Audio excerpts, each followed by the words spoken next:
Hello, welcome to the learning rhythm. आज हम पढ़ने वाले हैं बहुत ही इंटरेस्टिंग टॉपिक और जिसको समझने से पहले इसकी हम सीरियसनेस समझ लेते हैं।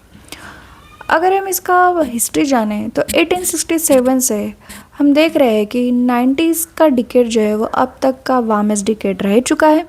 और अगर हम बात करें तो 1998 ये ईयर अभी तक का वार्म ईयर रह चुका है और तब से लेके आज तक ग्लोब वार्म हो ही रहा है। इसकी और सीरियसनेस जानने के लिए हम ये समझते हैं कि 110 हार्लीक्विन फ्रॉग की स्पीसीज अभी तक पूरी वैनिश हो चुकी है।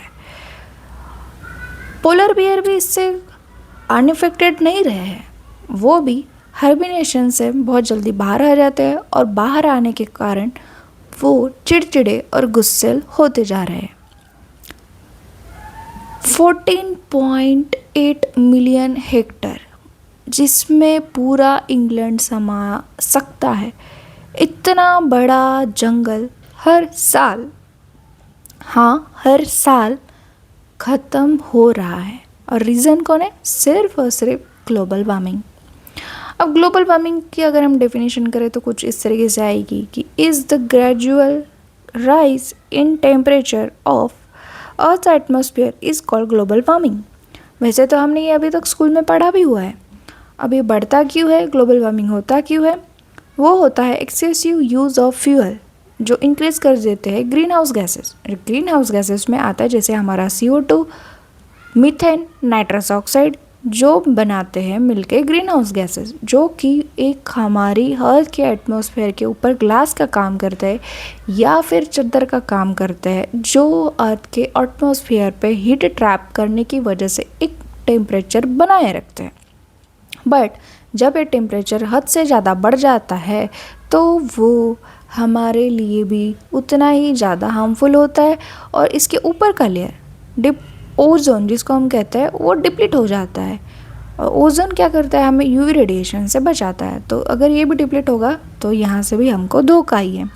तो यही है पूरा ग्लोबल वार्मिंग और उसका रीजंस।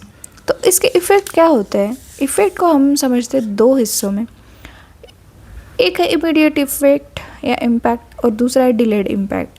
इमीडिएट इफेक्ट या impact rapid melting of ice, acid rain. जब रेन में नाइट्रोजन ऑक्साइड और सल्फर डाइऑक्साइड हमको वहाँ पे देखने को मिलता है तो वो एसिड रेन हो जाती है जो कि हमारी फसल को पूरी तरीके से बर्बाद कर देती है। एयर पोल्यूशन हम दोनों जगह पे देख रहे हैं। ओजोन डिप्लीशन अभी जो मैंने समझाया, क्योंकि हीट अगर ट्रैप होगी तो वो अगर पृथ्वी की सरफेस के ऊपर ये सारी चीज़ें कर रही है तो उसके ऊपर का लेयर ओजोन को वो भी डिप्लीट कर देती है। ग्रीन हाउस गैसेस ही डिप्लीट कर देते हैं और जिसकी वजह से ग्लोबल वार्मिंग हो रहा है। एयर पोल्यूशन ये हमने यहाँ पे भी देखा, शिफ्ट ऑफ हाइड्रोलॉजिकल साइकिल, मतलब जिस ऋतु में जो नहीं होना चाहिए, मतलब बिन बारात की बरसात हम उसको कह सकते हैं।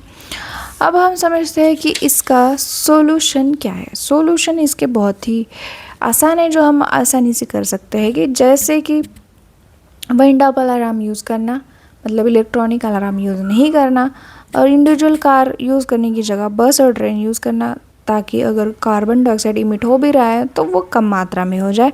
माइक्रोवेव का यूज़ ना ही करे तो बेटर है क्योंकि हमारे कंट्री में तो उसकी ज़रूरत है ही नहीं। Use of compact fluorescent lamp lights instead of 60 watt bulb, क्योंकि ये येलोइश लाइट देता है और उतना इकोनॉमिकली बेस्ट भी नहीं होता, और ये CFL लाइट्स बहुत ज़्यादा इफ़ेक्टिव होता है। मिनिमम यूज़ ऑफ AC भले ही हमें बहुत सारी चीज़ें देता है जैसे कि अच्छा वेंटिलेशन और सारी चीज़ें ये कंट्रोल भी करता है, और इसीलिए ये पॉपुलर और पसंदीदा वेंटिलेशन का टाइप है। बट ये कार्बन डाइऑक्साइड भी उतना ही ज़्यादा इमिट करता है, इसलिए ये ना ही यूज़ करें तो अच्छा है। इसकी जगह हम जो है नेचुरली प्लांट्स करके, प्लांटेशन करके, पेड़ पौधे लगा के जो है नेचुरल AC का मज़ा ले सकते हैं। Choose to jog in garden और पार्क्स इंस्टेड ऑफ ट्रेडमिल, क्योंकि ट्रेडमिल फिर से आ गई मशीन CO2, और गार्डन में हम जाएंगे तो लोग भी मिलेंगे, वहाँ पे ग्रीनरी भी मिलेंगे और हो सकता है कि हमें वहाँ पे पंछी और तितलियाँ भी हमको वहाँ पे देखने को मिले। तो ये सारी चीज़ें हम यहाँ पे सॉल्यूशन के तौर पे कर सकते हैं। इसके जैसा एक बहुत ही बड़ा इंटरेस्टिंग टॉपिक यहाँ पे हम देखेंगे, जिसको हम कहेंगे माउंटेनियर और अल्टीट्यूड सिकनेस।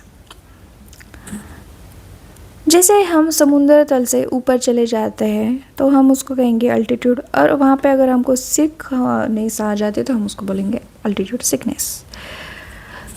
तो हाई अल्टीट्यूड हम तब कहेंगे जब 8000 से 12000 फीट इस हाइट पे हम कहेंगे। वेरी हाई अल्टीट्यूड कहेंगे 12000 से 18000 फीट। एक्सट्रीमली हाई अल्टीट्यूड कहेंगे मोर देन 18000 फीट के ऊपर अगर हाइट रहेगी तब। जब इस हाइट पे हमारी बॉडी आ जाती तो वो एक्लिमेटाइजेशन करेंगी या अडाप्ट करेंगे, उसी को हम ये टर्म दी है एक्लिमेटाइजेशन।